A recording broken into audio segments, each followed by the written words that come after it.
Guys, അപ്പോൾ നമ്മൾ ഇന്നിവിടെ ഒരു ബ്ലൈൻഡ് ബാഗ് അൺബോക്സ് ചെയ്യുന്ന വീഡിയോ ആണ് കേട്ടോ അപ്പം ഞങ്ങൾ എടുക്കുന്നത്. അപ്പോൾ നമുക്കിതൊന്ന് അൺബോക്സ് ചെയ്താലോ? ഓക്കെ, ഞാനിപ്പോൾ സിസർ തരുന്നു. അപ്പോൾ നമുക്കത് ആദ്യം അൺബോക്സ് ചെയ്യാം. ഇതാദ്യം ഇങ്ങനെ ഒന്ന് വെട്ടിയെടുക്കണം. ബ്ലൈൻഡ് ബാഗ് കണ്ടിട്ട് ഞാൻ ഫുള്ള് ഇത് ഇങ്ങോട്ട് മുറിച്ചിട്ട് തന്നത്. എന്നിട്ട് നമുക്കൊന്ന് നോട്ട് ചെയ്യാം. ഞാൻ കൊടുത്തിട്ടുള്ള ബ്ലൈൻഡ് ബാഗാണ്. ഓ ഗൈസ്, ഇതിലെന്തോ ഒരു സംഭവം ഒളിഞ്ഞിരിപ്പുണ്ട്. സ്ക്വിഷി നല്ല രസമുള്ള ഒരു ഐസ്ക്രീമിൻ്റെ പോലത്തെ ഒരു സ്ക്വിഷിയാണ് കേട്ടോ ഇതിലുള്ളത്. ഞാൻ ശ്രീയക്ക് തരാൻ വേണ്ടിയിട്ട് ഇങ്ങനെ കാത്ത് നേടുന്ന ഒരു സാധനമാണിത്. ഞങ്ങൾ ഇടയ്ക്കിടയ്ക്ക് വീട്ടിലൊക്കെ വരുമ്പോൾ ഇങ്ങനത്തെ കുറേ കുഞ്ഞു കുഞ്ഞു ഗിഫ്റ്റ്സ് ഇത് തുറക്കും ശ്രീയ. ബാക്കിൽ ലെജൻഡറി അതൊക്കെ എഴുതിയിട്ടുണ്ട്.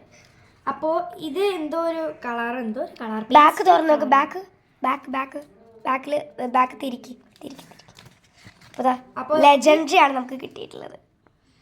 അപ്പോൾ നമുക്ക് ഇതാണ് ഈ ഒരു കളറാണ് കിട്ടിയിട്ടുള്ളത് കേട്ടോ. പേസ്റ്റൽ പിങ്ക് ആണ് ഞങ്ങൾക്ക് കിട്ടിയിട്ടുള്ളത്, ലെജൻഡറി. എന്നിട്ട് ഇനി കേട്ടോ നമുക്ക് ഇതിൽ വേറെ കവറിങ് തരും. അപ്പോൾ ഇതിലൊരു കുഞ്ഞ് ടെഡി ബിയർ ഉണ്ട് കേട്ടോ ഗൈസ്. കവായി സ്റ്റിക്കറാണ് ഇത്. നോക്കിട്ട് ഞാൻ തന്നെ റിയലായിട്ട് കണ്ടിട്ടില്ല ശരിക്കും. ഇതിൽ കുറേ ബ്ലൈൻഡ് ബാഗ്സിൻ്റെ റീൽസും ഇങ്ങനെ കുറേ വീഡിയോസൊക്കെ നിങ്ങൾ കണ്ടിട്ടുണ്ടാവും. റാബിറ്റ് ഉണ്ടായിരുന്നില്ല അതിൽ? റാബിറ്റ് ഉണ്ടായിരുന്നോ? അതല്ല. ഓക്കെ, പറഞ്ഞോളൂ. ഇനി വേറെ എന്തെങ്കിലുമൊക്കെ ഉണ്ടോന്നോ? വേറെ ഒന്നും ഉണ്ടാവാൻ സാധ്യതയല്ല. ഞാൻ അത്രയും വേറെ ഉണ്ടാവില്ല. അപ്പോൾ ഇത്രയാണ് നമ്മൾ ഈ ബ്ലൈൻഡ് ബാഗിലുള്ളത്. സ്ക്വിഷി പിന്നെ ഒരു കവായ് സ്റ്റിക്കറാണ് കേട്ടോ. ഞങ്ങൾ ഈ ബ്ലൈൻഡ് ബാഗിൽ ചെറിയൊരു ഗിഫ്റ്റ് ആണെന്നുണ്ടെങ്കിലും കൊടുക്കണേലല്ല നമ്മളുടെ കാര്യം. വലുതാണോ ചെറുതാണോ ഒന്നുമല്ല, കൊടുക്കണേലാണ് കാര്യം കൂടുതലുള്ളത്. അപ്പോൾ ഇതെനിക്ക് നല്ല ഇഷ്ടപ്പെട്ടു കേട്ടോ. ആദ്യമായിട്ടാണ് എനിക്ക് ഈ ബ്ലൈൻഡ് ബാഗ് ഇങ്ങനെയായിട്ട് കിട്ടുന്നത്. ഇങ്ങനത്തെ ഒരു ബ്ലൈൻഡ് ബാഗ് എനിക്ക് ഇതുവരെ ഇങ്ങനെ കിട്ടിയിട്ടില്ല. ഇത് വരച്ച നല്ല അടിപൊളി ക്യൂട്ടായിട്ടുള്ള ഐസ്ക്രീമാണ് കേട്ടോ. എനിക്ക് കൂടുതലായിട്ട് ഇഷ്ടമായത് അത് വരച്ചപ്പോൾ. അപ്പോൾ താങ്ക് യു ലിയ. അപ്പോൾ ഇതാണ് ഈ വീഡിയോയിൽ ഉൾപ്പെടുത്തിയിരിക്കുന്നത്.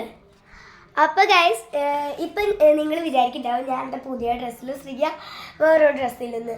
ഞാൻ ഇന്ന് നാട്ടിലേക്ക് പോവാണ്. നാട്ടിൽ മീൻസ് എറണാകുളത്തേക്ക് പോവാണ്. ഇവിടെ എൻ്റെ വീട്ടിലേക്ക് വരാൻ നിൽക്കായിരുന്നു സത്യം പറഞ്ഞാൽ. അപ്പോഴാണ് ഞാൻ പോകാൻ നിൽക്കുന്നത്. ഇന്നലെ വരായിരുന്നു ശ്രീയ നിനക്ക്. ഇന്നലെ എന്ന് വെച്ച് കഴിഞ്ഞാൽ ഞങ്ങളെ പുറത്തൊക്കെ പോയി അടിച്ചു പൊളിച്ചിരുന്നു. അപ്പോൾ പറ്റില്ല. ഞങ്ങൾ ഒന്ന് പോവുകയാണ്. ഞാൻ നല്ല എക്സൈറ്റഡ് ആണ്. എന്തായാലും ഞാൻ നല്ല എക്സൈറ്റഡ് ആണ് കേട്ടോ. ഇനിയിപ്പോൾ ട്രെയിനിൽ പോയിട്ട് എനിക്കൊന്നും പറയാനില്ല. അപ്പോൾ ശ്രീനി 1-ാം തീയതി വരുമായിരിക്കും, അറിയില്ലേ? ചിലപ്പോൾ ഞാൻ 1-ാം തീയതി ജനുവരി 2026 വരും, എന്നുവെച്ചാൽ ന്യൂ ഇയറിൻ്റെ അന്ന്. അപ്പം നമ്മൾ ഇങ്ങനെ അടിച്ചു പൊളിക്കാൻ വേണമെങ്കിൽ പറ്റും, വേണമെങ്കിൽ പറയാം. നമുക്ക് അടിച്ചു പൊളിച്ചൊക്കെ ഇങ്ങനെയായിട്ട് പോവാം. അപ്പോൾ അതുകൊണ്ട് ഞാൻ അവളെ വീട്ടിലേക്ക് പോകുന്നതായിരിക്കും. അപ്പോൾ ഗൈസ്, നമ്മുടെ വീഡിയോ വൈൻഡപ്പ് ചെയ്യണം. വൈൻഡപ്പ് ചെയ്യുന്ന നിങ്ങൾ എന്തൊക്കെയൊക്കെ ചെയ്യണം? Like, subscribe, share and comment. Okay, Tata.